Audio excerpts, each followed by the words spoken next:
Studio 105, also known as OSU's ad team, headed off to Tulsa on Thursday to compete in the annual National Student Advertising Competition. This year's client was Glidden Paint, leaving the team of 16 students with an interesting challenge.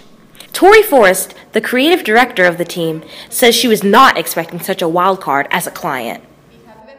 Glidden was a surprise because I hadn't heard of them, and also it was Glidden within Walmart, so it was a little bit different. As creative director, Forrest was sometimes forced to put her foot down in situations that involved some of her closest friends. It is tough whenever you are trying to be the boss and then go home and still be really good friends with them after possibly getting an argument with them at a meeting. Even though tension sometimes arose during late-night meetings, internal issues were not the biggest obstacle the team faced.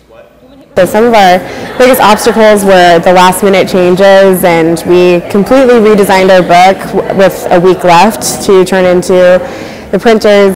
The AAF team devoted endless blood, sweat, and tears to make the Glidden campaign the best it could be.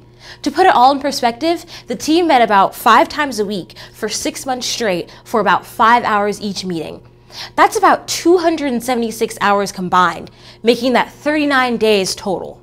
Faculty advisor Bobby K. Lewis didn't get off easy when it came to the time spent working on the campaign. Dr. Lewis, who describes herself as a hands-on advisor, was also part of the team's late nights.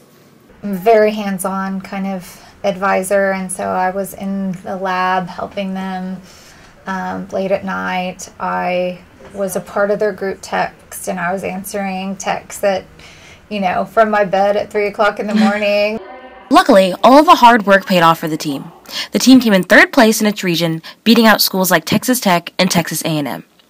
To place well in this district speaks very well for the team, and we were 0.2 of a point behind the second team. The account executive of the team, Brandon Cobes, says that he is glad he had the experience, but is also glad that it came to a close. It was a really hard experience. It was a narrow road with thorns and glass, but it's so good now that we're out. For O State TV, I'm Christina Biassou.